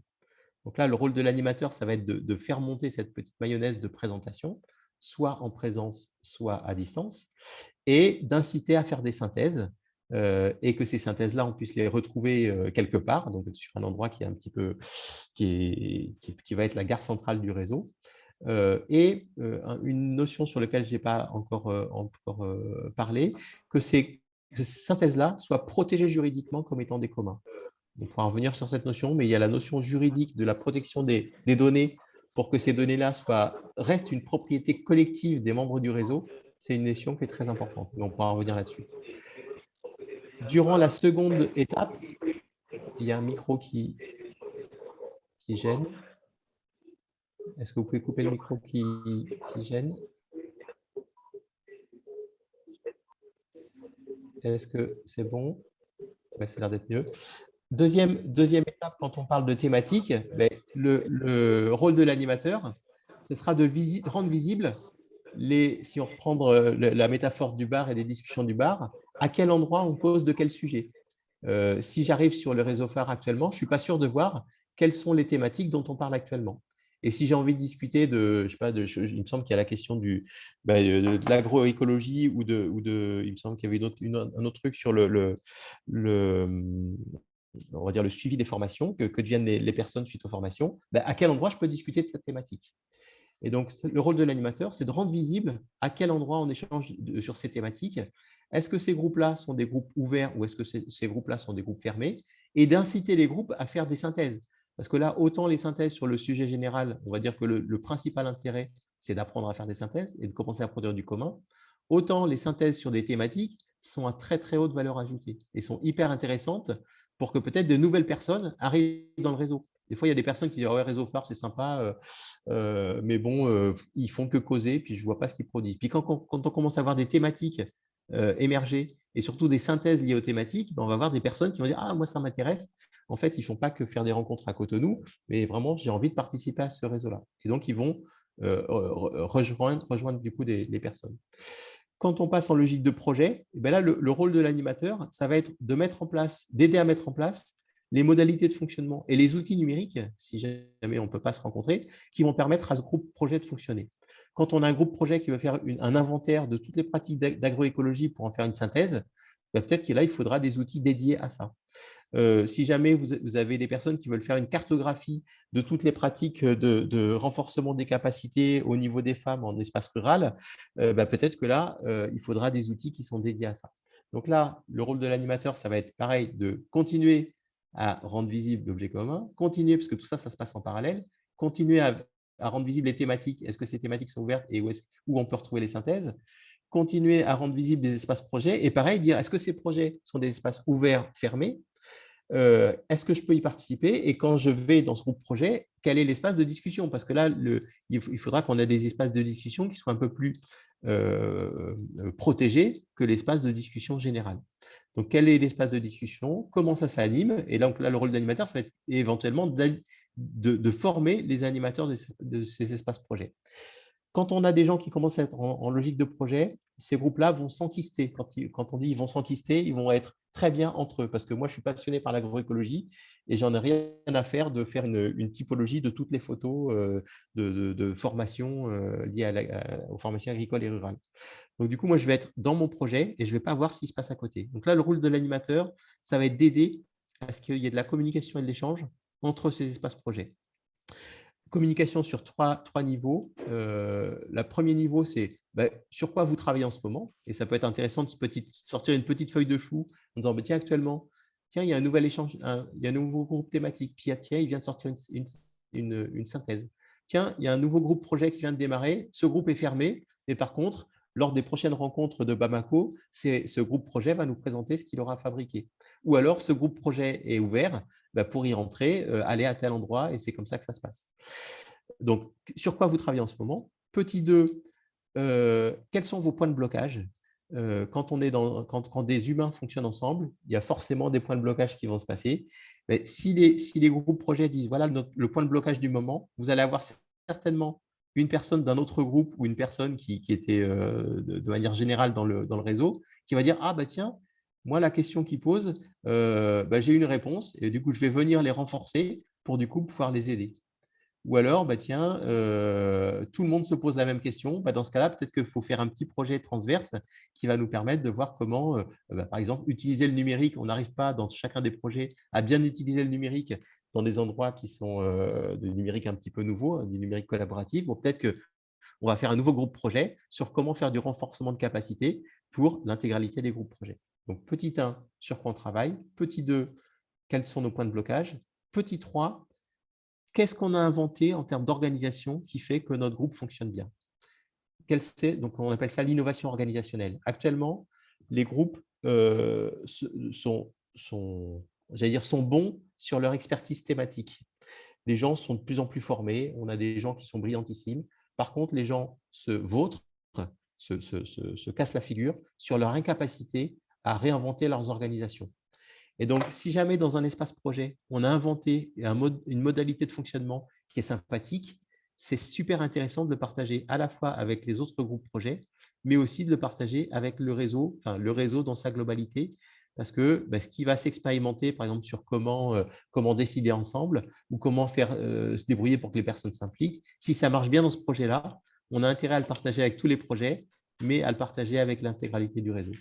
Donc, on voit bien que le travail de l'animateur, ça va être d'aider à passer d'une étape à l'autre, sachant que quand on passe de cette étape-là à cette étape-là continue à exister. Donc, on a un réseau qui va se complexifier. Et donc, le travail de l'animateur va consister à aider à passer d'une étape à l'autre et à rendre visible le fait que tous ces éléments-là sont autant de portes d'entrée pour les nouveaux membres du réseau qui pourraient soit rentrer pour discuter sur le biais commun, soit échanger sur une thématique, soit venir sur un projet. Et puis, quand une nouvelle personne va arriver, peut-être qu'elle va faire émerger une nouvelle thématique. Et de cette manière-là, on a un système qui est relativement vivant.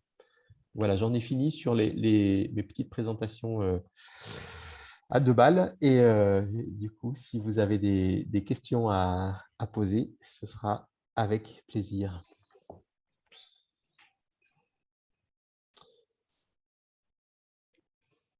Est-ce que par rapport à ce qui vient d'être dit, sur l'idée du processus, que toutes les étapes doivent être visibles, donc soit en présence, soit à distance, est-ce que ça fait écho? Est-ce qu'il y a des choses où vous dites je ne comprends rien du tout, ou ça ne fait pas sens pour moi, ou alors vu mon contexte, ce serait bien, c'est une bonne idée, mais il faudra adapter dans telle et telle direction?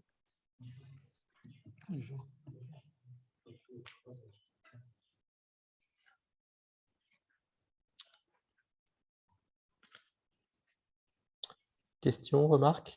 Oui, vous pouvez prendre la parole, allez-y. Oui, c'est une question d'éclaircissement. Bien sûr, le Covid nous a facilité la tâche aujourd'hui. Ça fait qu'on arrive à faire des échanges plus facilement. Mais le problème, chez nous particulièrement, j'espère que c'est pareil dans les autres pays aussi de l'Afrique, il y a un problème de réseau. Ça fait que la plupart des membres du réseau qui sont dans les milieux ruraux ont des difficultés de connexion. Ce qui fait que moi, je me dis, bien sûr, on peut échanger entre ceux qui ont la possibilité d'avoir accès à l'Internet pour ces partages, mais est-ce qu'une réunion en présentiel n'est pas toujours bénéfique pour le réseau? Parce que je me dis, il y a des échanges qui peuvent se faire facilement entre les membres quand ils sont en présentiel qu'à distance. Des fois, ça est coupé chez lui, on ne sait même pas, nous on continue la discussion. Donc, tout ce qui se passe, lui n'est pas... Et après, il rattrape le train avec des niveaux d'incompréhension. Donc, c'est cet éclaircissement-là que j'aimerais avoir. Donc, dans ce que tu dis, fondamental, c'est les rencontres. Je redis, et le collègue tout à l'heure de Madagascar le disait bien, les rencontres, si vous pouvez faire, les rencontres sont fondamentales. Donc, si les gens peuvent se rencontrer, c'est l'idéal de l'idéal de l'idéal. Par contre, on voit que des fois, ce n'est pas possible. Des fois, et donc, un peu de numérique, c'est plutôt une bonne idée. Enfin, ça peut servir. Donc, après, le risque du numérique, c'est de créer ce qu'on appelle des fractures entre les personnes qui sont connectées, hyper connectées, et les gens qui ne le sont pas. Donc, pareil, rôle de l'animateur, qui commence à en avoir beaucoup à faire, c'est du coup de la vigilance par rapport à ça. Là, par exemple, je vous ai mis un petit site ressources là, autour de l'animation de réseau et tout ça. Donc, vous pourrez continuer à approfondir ces notions-là si ça vous intéresse. Sur ce site-là, on peut se générer des PDF. C'est-à-dire que du coup, ce site-là permet de dire, moi, il y a ce contenu-là qui m'intéresse, celui-ci, celui-ci, celui-ci, celui-ci. Tu génères un PDF, tu mets ça sur la clé USB de la personne repart avec. Ou alors, au moment des rencontres, on se débrouille pour que sur le lieu des rencontres, on ait de la connexion Internet. On peut, pour les personnes qui n'ont pas de connexion, exporter ces données-là, les imprimer et les gens peuvent repartir avec. Donc certes, on va dire que ce sera moins fluide, mais à minima, les personnes ne sont pas isolées. Et si je reprends l'exemple de mon projet, du projet de recherche avec un peu international sur lequel il y a des gens qui sont dans des situations où il y a la majorité du temps où ils n'ont pas de connexion Internet. Quand ils reviennent dans un espace où il y a de la connexion, donc ça peut être en tout cas, il y a, y compris en Afrique, des endroits où il y a de la connexion, pas partout, mais il y en a. Quand ils viennent dans cet endroit-là, plutôt que de recevoir les 15 000 mails qu'ils n'ont pas reçus et d'essayer de retrouver le flux de la discussion, ils vont sur le wiki, et quand ils vont sur le wiki, ils ont exactement l'état des discussions en cours. C'est-à-dire que oui, ils vont se connecter au projet de manière intermittente, mais quand ils se connectent, on leur propose une connexion une connexion, je ne parle pas de connexion numérique, mais une connexion au projet de manière pertinente. Et on ne leur donne pas du bruit, un accès à tellement d'informations que ça devient absolument insupportable. Voilà, donc là, ce qu'on voit, c'est que un réseau, c'est certes des moments où on est en asynchrone, des moments où on va faire du synchrone à distance, via là, ce qu'on est en train de faire, c'est du synchrone à distance. Là, on se resynchronise, on discute entre nous. Et puis là, on a enregistré. Donc, le fait qu'il y ait enregistré, des personnes qui peut-être ne pouvaient pas se connecter aujourd'hui parce qu'ils étaient sur le terrain et tout ça, pourront le revoir un petit peu plus tard. Donc oui, ce sera moins bien pour eux, mais si on leur dit ça, c'est à tel endroit que vous pourrez retrouver l'information, ils pourront s'y reconnecter. Donc, il faut de l'asynchrone, il faut du synchrone à distance et il faut surtout du synchrone en présence. Mais moi, souvent, ce que j'ai envie de dire, c'est que la présence, elle est trop importante pour qu'on y fasse des choses qu'on aurait pu faire à distance. Donc, moi, je me débrouille toujours pour que si on peut faire des choses à distance, et donc pareil, il faut adapter au contexte, si on peut faire des choses à distance, on fait à distance pour qu'en présence, on ne fasse que ce qu'on peut faire en présence. Et en présence, c'est discuter de sujets compliqués, peut-être se présenter de manière un peu plus perso, de manière un peu plus intime. Ça peut être discuter de sujets vraiment à fort enjeu, peut-être ou prendre des grandes décisions stratégiques. Ça, vaut mieux le faire en présence. Par contre, quand on est après sur de l'opérationnel un peu plus au quotidien, là, on peut commencer à mettre du synchrone à distance et peut-être de l'asynchrone. Merci. Les différents chantiers que j'ai fait.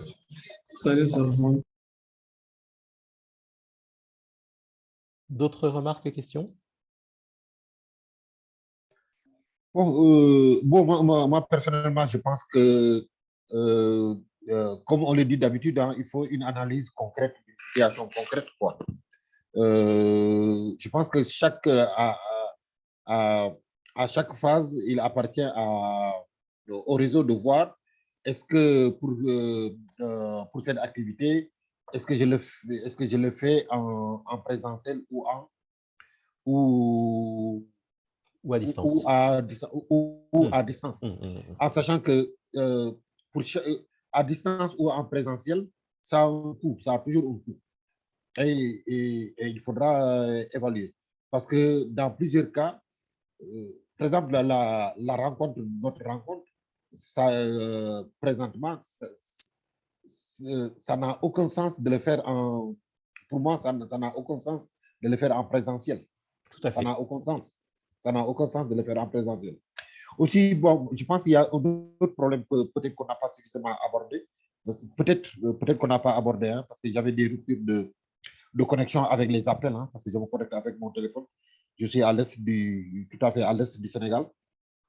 C'est la question de la circulation de l'information, de la transparence et de la démocratie au sein des réseaux. Dans beaucoup de cas et dans beaucoup de réseaux, il n'y a ni transparence, il n'y a ni circulation de l'information, il n'y a ni démocratie.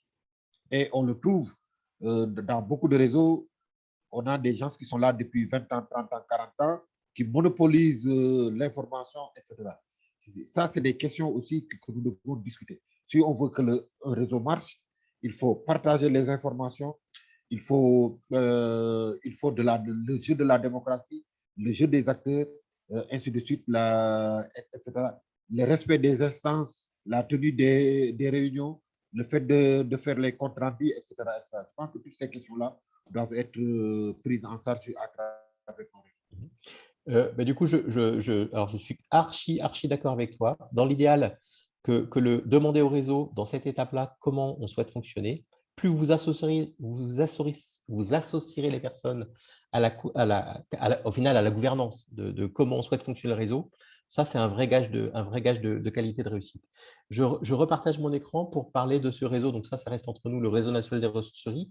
Avant, ce réseau-là, c'était un réseau qui était relativement centralisé et qui était en fait pas du tout un réseau. Tout passait par, c'était même pas des animateurs, par quelques personnes qui faisaient de la rétention d'informations. Enfin, en tout cas, il y avait un vrai problème en termes de modalités de fonctionnement.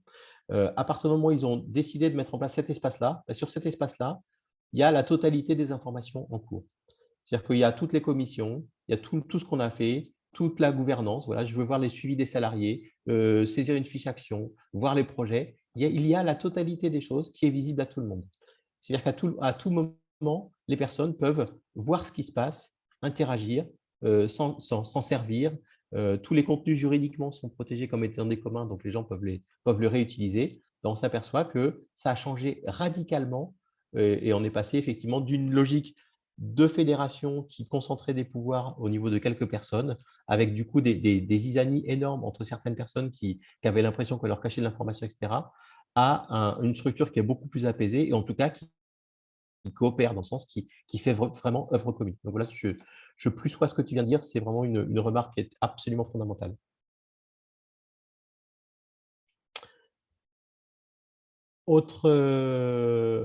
Autre question, remarque? On va commencer à arriver à la fin du temps qui était imparti. Ah, je vois Zonou qui réactive son micro. Ouais. Oui, juste pour revenir sur la question du présentiel, je pense que dès le départ, tu l'as dit, hein, les réseaux, c'est une rencontre d'humains. Donc, en fait, on est dans le vivant. Et quand on regarde un peu la documentation sur l'animation des réseaux, la question du présentiel est vraiment fondamentale. Maintenant, comme on l'a dit, on verra en fonction donc des situations s'il faut faire du présentiel ou bien si on peut passer par un autre moyen qui peut permettre effectivement qu'on garde toujours cette dynamique d'animation. Donc, c'est ça que je voulais apporter à la suite donc, de la réaction de Véronique. Et du coup, merci beaucoup pour cette précision. Et ce que tu disais en aparté, dans un petit message que tu m'as adressé personnellement, il y a vraiment des outils qui permettent aux gens maintenant de se connecter soit en visio, soit par téléphone. Et ce qu'on voit, c'est que autant la visio, des fois, c'est compliqué pour des personnes, autant pouvoir se connecter par téléphone, c'est possible. Et si du coup, vous faites des rencontres du coup, à distance, qui sont bien animées, qui sont péchues, voilà, et qui ne durent pas trop de temps, rester 45 minutes au téléphone pour participer à un moment comme ça, c'est tout à fait possible. Et donc, du coup, effectivement, privilégier des outils qui permettent cette alternative. Soit j'ai de la connexion Internet, je peux le faire. Je n'ai pas de connexion Internet, je vais par téléphone. Et le jour où j'aurai une connexion Internet, on a enregistré. Donc, je pourrais revenir à minima voir les actes de ce qui s'est passé et à maxima, éventuellement, si j'ai du temps, réécouter la petite intervention qu'on aura fait collectivement. Allez, on se fait pas un petit tour, mais parle qui veut sur juste en parole très très courte sur qu'est-ce qu'il retient des bêtises que j'ai pu raconter. Voilà, une notion, voilà, en quelques mots, quelle est la notion en disant, tiens, ça, je garde ça dans un coin de la tête parce que ça pourra me servir. On se prend 4 minutes pour faire ça, donc vraiment donc soit vous notez ça dans le chat, dans l'espace de discussion, soit vous prenez la parole et vous donnez vos 3 petits mots sur ce qu'on appelle le rapport d'étonnement. Qu'est-ce qui vous a étonné? Qu'est-ce que vous gardez de cet échange?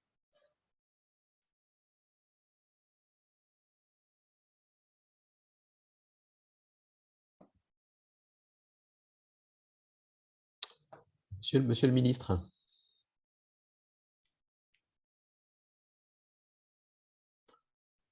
Allez-y, la parole est ouverte. Il faut qu'il y ait une personne qui se lance. Okay. Mais moi, je retiens que un réseau, c'est des personnes et qu'il faut qu'il y ait des rencontres et que quand c'est en présentiel, c'est fondamental, enfin, c'est mieux. À défaut, ça peut se faire virtuellement. Et voilà, et qu'il faut qu'il y ait à chaque rencontre une petite synthèse, un petit rapport. Et ça, c'est important. Et que lors des rencontres, il faut que les personnes se présentent, qu'il y ait une présentation et que ensuite la personne, enfin chaque membre dit ce qu'il est venu chercher dans ce réseau et qu'est-ce qu'il peut apporter au réseau. Voilà, fondamentalement, je retiens le plus. Merci beaucoup. Autre prise de parole? Oui, moi, ce que j'ai, à part ce que Zénab vient de partager, il faut identifier, si lors des groupes thématiques, il y a des points de blocage, il faut partager ces points de blocage au niveau de tout le réseau. Et la solution peut venir d'un membre qui s'y connaît dans le domaine. Donc, c'est ce que je peux... Des fois, ces points de blocage arrivent à crisper toute l'activité qu'on a programmée. Donc, ça, moi, je l'ai trouvé très intéressant. Tout à fait. Et même, des fois, les gens sont plus intéressés par les points de blocage des autres que par ce que font les autres. Et si jamais on partage nos problèmes, c'est une vraie petite astuce pour créer l'envie de faire ensemble. Merci. Autre avant-dernière petite partage d'étonnement de ce que vous gardez de cet échange? Oui, Francine? Oui, merci beaucoup. Moi, ce que j'ai retenu, c'est que le travail collaboratif qu'on peut faire donc, dans le cadre d'un réseau qui pourrait vraiment enrichir chacun des membres à travers les échanges sur les différentes thématiques et puis tout ça. Mais pour moi, j'ai vraiment un point de blocage par rapport à la maîtrise des outils. Étant un peu âgée, je suis dépassée par les innovations, donc c'est un peu ça mon point de blocage. Merci. Ok, donc entendu. Ce qu'on pourra faire par rapport à ça, moi je pense que je dois avoir quelques petites vidéos à vous partager. Donc je ferai passer ça par les collègues de Montpellier pour les poser quelque part pour des petits endroits d'auto-apprentissage. Merci beaucoup. Une dernière intervention.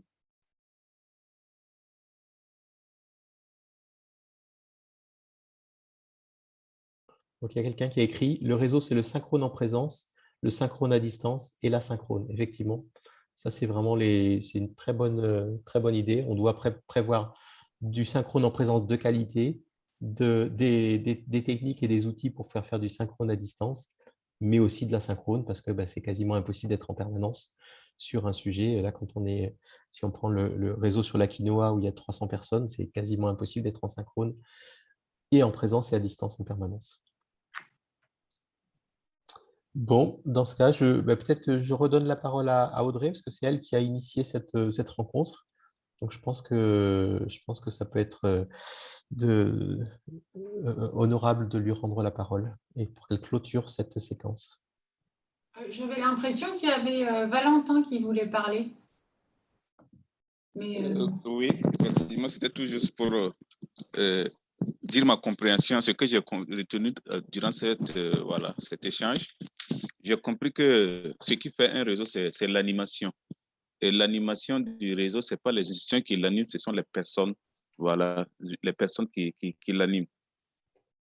Et surtout, ce qui fait vivre le réseau, c'est surtout les partages de ressources. Parce que quand les gens adhèrent, ils sont en quête, voilà, d'informations, voilà, d'éléments. Et là, c'est vrai qu'il y a des outils traditionnels qu'on utilise, surtout chez nous en Afrique, WhatsApp, Facebook et consorts. Mais quand même, ces outils-là ne permettent pas quand même de, voilà, je dirais, bon, archiver les informations. Ça crée du bruit. Voilà ça pourquoi fait du il bruit. est essentiel vraiment d'aller voilà, il est essentiel d'aller à des nouveaux outils qui permettent quand même de créer une base de données comme l'outil dont vous avez présenté tout à l'heure. Voilà, donc c'est ce que je retiens de cet échange. Vraiment, c'est très important pour la poursuite de l'animation de notre réseau au Burkina. Merci. Merci beaucoup. Et donc, Audrey, parole de fin. Ici, c'est Nissanko qui dit un réseau, ce sont des personnes qui ont des centres d'intérêt et qui souhaitent de faire bloc commun pour se compléter en se basant sur des outils diversifiés. Merci beaucoup. Mais ce n'est pas ta parole, là. Là, tu as pris la parole pour tout ça. C'était pour lire.